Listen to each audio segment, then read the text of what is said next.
우리는 정보산업 시대에 뒤처져 가는 일본을 갈라파고스라고 부르곤 합니다. 갈라파고스와는 일본의 미디어 회사인 카도카와의 사장 나츠노 타케시가 처음 사용한 용어로, 그는 아날로그에서 디지털로 전환되던 초창기인 1980에서 90년대에 전 세계를 선도하던 일본이 점차 독자 규격을 고집하며 2000년대 이후 국제시장에서 주도권을 잃는 모습을 보고 일본의 IT 산업이 갈라파고스화 되어간다고 표현했는데요. 일본과 갈라파고스를 합쳐 젤라파고스라고도 합니다. 하지만 IT 강국이라는 우리나라도 점차 갈라파고스화 되어가고 있다는 사실을 아시나요? 구글과 아마존이 점령하지 못한 유일한 자본주의 국가, 프리미엄 스마트폰 판매량 순위에서 아이폰이 1위를 차지하지 못하는 유일한 국가 대한민국. 한국 IT의 갈라파고스와 켈라파고스에 대해 알아보겠습니다.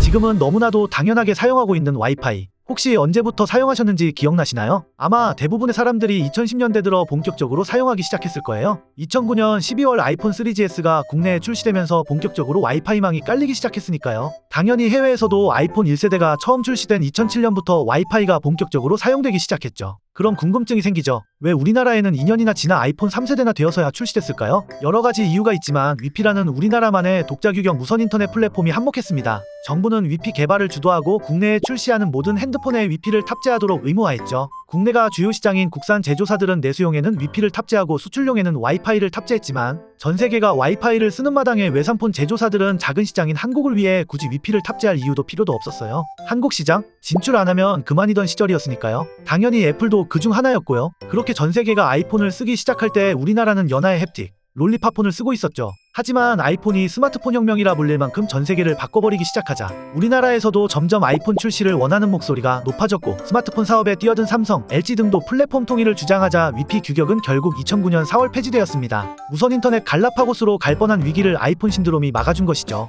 아이폰 얘기가 나온 김에 최근 화제인 애플페이를 언급하지 않을 수 없는데요. 우리나라에도 드디어 곧 애플페이가 출시된다는 소식에 여기저기서 기대감을 감추지 않고 있습니다. 애플페이는 무려 9년 전인 2014년부터 미국에서부터 시작된 애플의 간편결제 서비스로 삼성페이가 2015년 공개됐으니 모바일 간편결제는 애플이 먼저라고 할 수 있어요. 그럼 왜 먼저 출시된 애플페이는 우리나라에 들어오는데 9년이나 걸렸고 삼성페이는 어떻게 빠르게 시장을 독점할 수 있었던 걸까요? 여러 이유가 있지만 오늘의 주제인 갈라파고스화에만 연관지어 설명드리겠습니다. 둘은 결제 방식의 차이가 있습니다. 카드리더기의 결제 방식에는 MST와 NFC가 있는데요. 삼성페이는 MST와 NFC를 동시에 지원하지만 애플페이는 NFC만 지원하죠. 그럼 애플이 처음부터 삼성처럼 둘 다 지원되게 만들었으면 되는 거 아닌가요? 애플은 왜 NFC만 지원하는 걸까요? 전 세계가 NFC를 사용하고 있기 때문입니다. NFC는 MST에 비해 보안이 뛰어나고 범용성이 높은 데다 가격까지 저렴합니다. 비접촉 방식이기 때문에 마그네틱을 접촉해야 하는 MST보다 내구성도 우수하죠. 신용카드를 오래 쓰면 마그네틱 접촉부가 마모되어 잘 인식되지 않는 경험해보신 분들도 있을 거예요.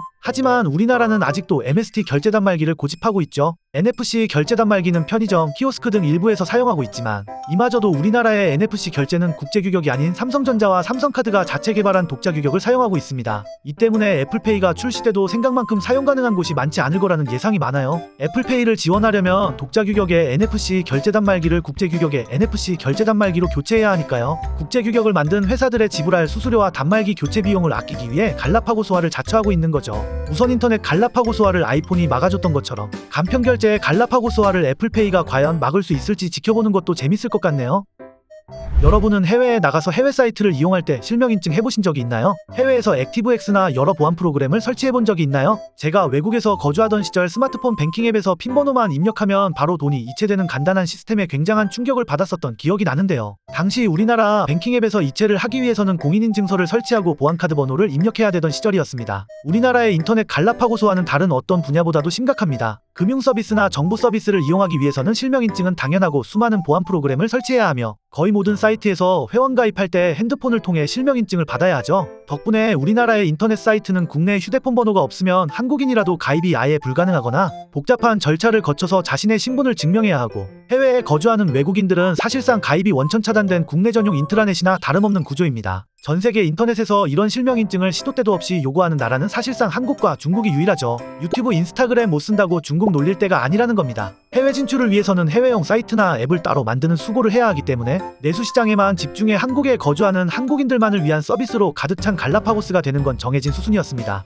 구글과 아마존이 점령하지 못한 유일한 자본주의 국가라는 말이 과장이 아닌 현실인 거예요. 이렇게 독자적인 인터넷 생태계를 갖추고 있는 나라를 위해 특화된 서비스를 제공할 글로벌 거대 기업은 없으니까요. 자, 그럼 이런 내수전용 인트라네타가 뭐가 문제냐는 사람들이 있을 수 있습니다. 어차피 내수용인데 우리만 불편함 없이 잘 쓰면 되는 거 아니냐? 하지만 해외여행 한 번이라도 가보신 분은 아실 거예요. 우리나라에서 매일 쓰는 앱들이 해외에서는 하나같이 무쓸모라는 걸요. 해외여행 가서 네이버 지도나 카카오맵으로 길 찾는 사람이 있을까요? 숙소에서 배민이나 쿠팡이츠로 배달음식 시키는 게 가능할까요? 원조 갈라파고스라는 옆나라 일본조차도 자국에서 쓰는 구글맵으로 해외여행 나가서 길 찾고 자국에서 쓰는 우버이츠로 해외여행 나가서 배달시켜 먹습니다. 그래도 이게 왜 문제인지 모르겠다면 반대의 경우를 생각해보면 됩니다. 한국에 여행 오는 외국인들은 구글맵도 우버이츠도 쓸모가 없기 때문에 본의 아니게 20세기 방식으로 여행해야 해요. 어찌저찌 앱의 존재를 알아내서 다운받으면 바로 실명인증의 철벽이 기다리고 있습니다. 한국이 IT 강국이라고 생각하고 놀러왔는데 자기가 갖고 있는 스마트폰으로 사진 찍고 시계 보는 것밖에 못하는 거예요. 이게 과연 국가 이미지와 관광산업 발전에 도움이 될까요?